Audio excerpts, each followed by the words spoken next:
মিমিকে বেশ কিছুক্ষণ যাবৎ ডাকাডাকি করেও কোনো সাড়া শব্দ পেলাম না।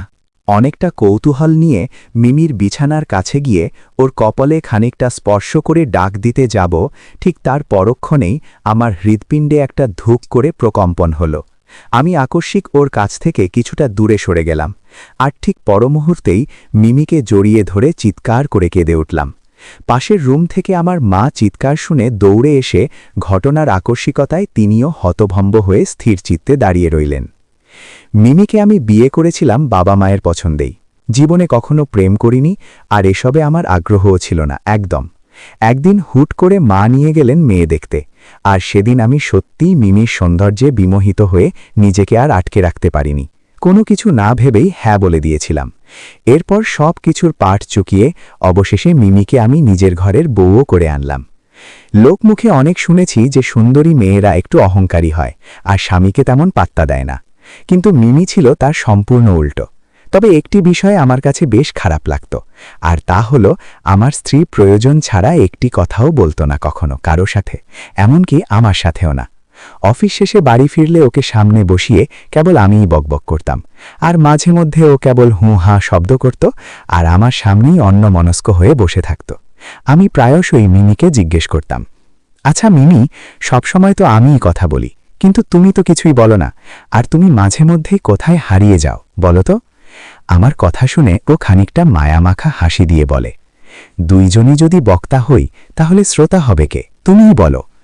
মিমির যুক্তি শুনে আমি মুচকি হাসি দিয়ে ওর কথার প্রতিউত্তরে নিজেই আবার জিজ্ঞেস করি, আচ্ছা একটা সত্যি কথা বলো তো, তুমি কি আমার সাথে সত্যিই সুখে আছো? সুখে আছি মানে? তোমার মতো স্বামী পাওয়া ভাগ্যের ব্যাপার। একজন স্বামী যে তার স্ত্রীকে এতটা সময় দেয়, এর থেকে আর বেশি সুখ কী বা হতে পারে, তুমিই বলো। মিমির কথা শুনে স্বভাবতই আমার চোখ দুটো আনন্দের জোয়ারে খানিকটা ঝাপসা হয়ে আসত। আমার পরিবারের মানুষগুলোও না কেমন জানো, মিমিকে তারা এতটাই ভালোবাসে যে আমি আপন ছেলে হওয়া সত্ত্বেও আমার প্রতি ভালোবাসাটা যেন নিতান্তই তুচ্ছ। লোকে বলে বেশি সুখ কখনোই ভালো না, কারণ এটা নাকি ঝড় আসার আগাম বার্তা। আমাদের পরিবারের ক্ষেত্রেও ঠিক এমনটাই হয়েছিল। একদিন আমার স্ত্রী আমাকে হুট করে বলে ওর বুকে নাকি মাঝে মধ্যেই প্রচণ্ড ব্যথা হয়। আমি অনেকটা কৌতূহল আর ভয়মাখা কণ্ঠে বলে উঠলাম, কবে থেকে ব্যথা হচ্ছে? মিমি কিছুটা ইতস্তত ভঙ্গিতে বলে, এই 2-3 মাস হবে। ওর কথা শুনে বেশ কিছুটা অবাক হয়ে পরক্ষণেই ওকে রাগান্বিত স্বরে বলি, মানে এতদিন তোমার বুকে ব্যথা আর আমাকে কিছুই জানাওনি? এক্ষুনি ডাক্তারের কাছে চলো। সেদিন আমি ডাক্তারের কাছে মিমিকে নিয়ে গিয়েছিলাম ঠিকই, তবে আমার হৃদয়টা যে এভাবে ভেঙে চুরমার হয়ে যাবে তা যেন আমার ভাবনাতেই ছিল না। ডাক্তারকে আমি বারবার জিজ্ঞেস করছিলাম, আপনি রিপোর্ট ঠিকভাবে দেখেছেন তো? আপনি নিশ্চয়ই কোথাও ভুল করছেন। ডাক্তার বারবার আমার একই প্রশ্ন শুনে সেও বেশ বিরক্ত হয়ে আমাকে বলল, আরে ভাই, আমরা তো আর ঘাস খেয়ে ডাক্তার হইনি। আমি আপনাকে বারবার বলছি যে আপনার স্ত্রী ক্যান্সারের লাস্ট স্টেজে আছে। আপনার যদি এতই সন্দেহ থাকে তবে অন্য কাউকে দেখাতে পারেন। ডাক্তারের কথা শুনে আমি সত্যি স্তম্ভিত হয়ে গিয়েছিলাম। আমার শূন্য আকাশটা যেন বায়ুমণ্ডলহীন এক নিকষ কালো অন্ধকারে রূপ নিয়েছিল। নিজের দুঃখকে বলিদান দিয়ে আমি চেষ্টা করেছিলাম যাতে মিমি নিজের অসুস্থতার কথা না জানতে পারে।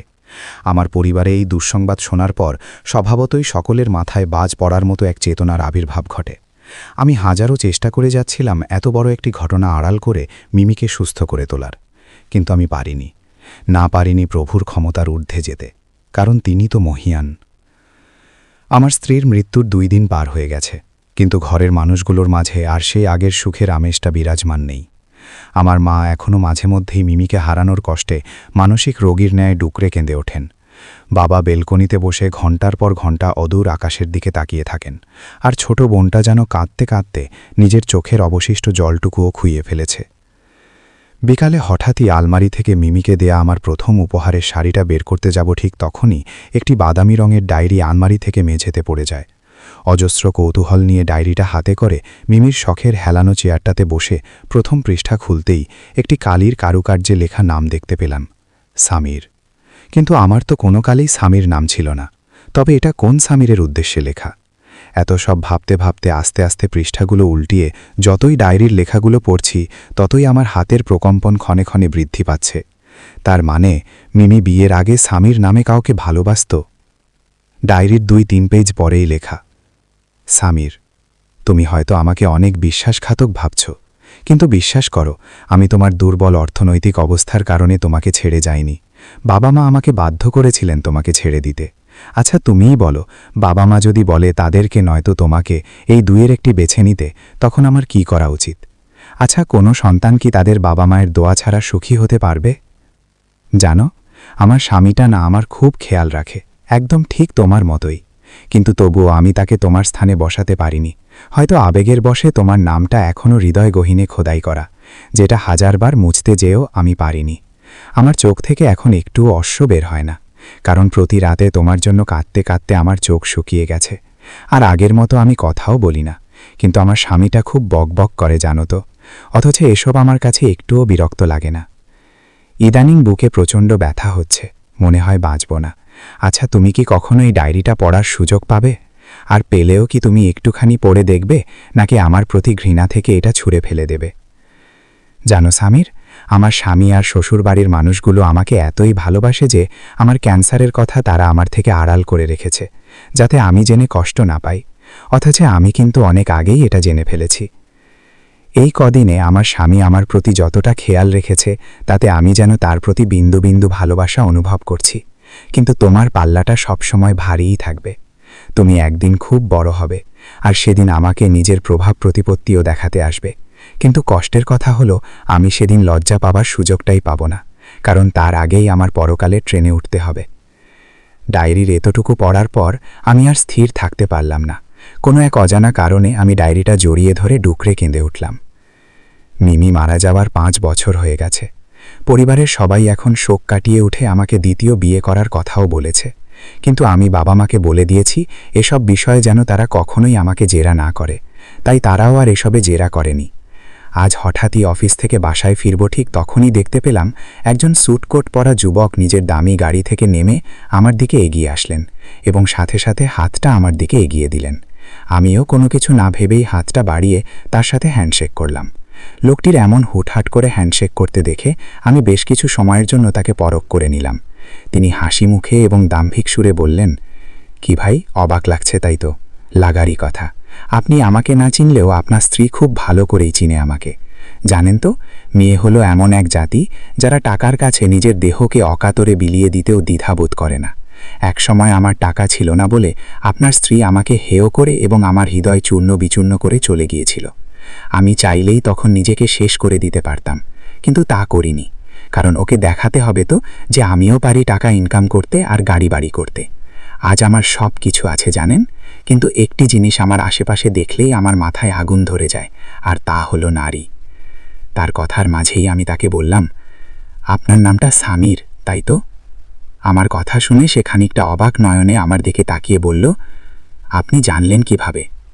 জেনেছি কোনো একভাবে, তবে আপনার জন্য আমার স্ত্রী একটি উপহার আমানত রেখেছিল আর বলেছিল আপনার সাথে যদি কোনোদিন দেখা হয় তবে সেটা আপনাকে দিয়ে দিতে। এই বলেই নিজের অফিসের সাইড ব্যাগ থেকে ডায়েরিটা বের করে সামিরের দিকে এগিয়ে দিলাম। সেদিন ডায়েরিটা পাওয়ার পর আমি এক মুহূর্ত সেটাকে আমার হাতের নাগালের বাইরে রাখিনি, বরং সবসময় নিজের কাছে বহন করতাম। আমার বিশ্বাস ছিল হয়তো কোনো না কোনো একদিন ছেলেটি আসবে আর সেটা আমার কাছেই। পরদিন যখন অফিস শেষে বের হব, ঠিক তখনই অনেকটা দ্রুতগতিতে এসেই সামির আমার হাতটা বেশ অসহায়ের মতো ধরে বলল, ভাই প্লিজ একবার আমাকে মিমির সাথে কথা বলার সুযোগ করে দিন। আমি আপনাকে কথা দিচ্ছি আর কোনো দিন আপনার নিকট কিছু চাইতে আসব না, আমি শুধু ওর কাছে একবার ক্ষমা চাইব। আমি নির্লিপ্ত স্বরে তাকে উত্তর দিলাম, চলুন তবে। আমার কথা শুনে সামির অনেকটা উৎফুল্ল মুখবয়বে আমার সাথে এগিয়ে চলল। কবরস্থানের সামনে নিয়ে আসতে এই ছেলেটি অবাক চিত্তে আমার দিকে তাকিয়ে জিজ্ঞেস করে, এ কি ভাই, এখানে নিয়ে আসলেন কেন? এটা তো কবরস্থান। আমি মিমির শায়িত স্থানের দিকে আঙুল তাক করে বললাম, এখানেই তো মিমি শুয়ে আছে। ও আসলেই স্বার্থপর জানেন তো। ও শুধু আপনার সাথেই বিশ্বাসঘাতকতা করেনি, বরং আমাকেও নিজের মায়ার বাঁধনে আটকে রেখে ওখানে একা একা শুয়ে আছে। ওর কি লজ্জা হওয়া উচিত না বলুন তো? আমার কথা শুনে সামির এক নয়নে মিমির কবরের দিকে তাকিয়ে টুপটুপ করে নিজের চোখের অশ্রু বিসর্জন দিচ্ছে, আর পরক্ষণেই নিজেকে কন্ট্রোল করতে না পেরে ধূপ করে মাটিতে বসে পড়ল সামির। আমি আর সেখানে এক মুহূর্ত না দাঁড়িয়ে উল্টো পথে হাঁটা ধরলাম। আমার চোখে আজ কোনো অশ্রু নেই, কারণ সবটুকু শুকিয়ে গেছে বহু আগেই। এখন না হয় সামিরের চোখের জলটুকুও শুষে নিক ওই বিশ্বাসঘাতক সম্বোধন করা মিমি নামের মেয়েটি।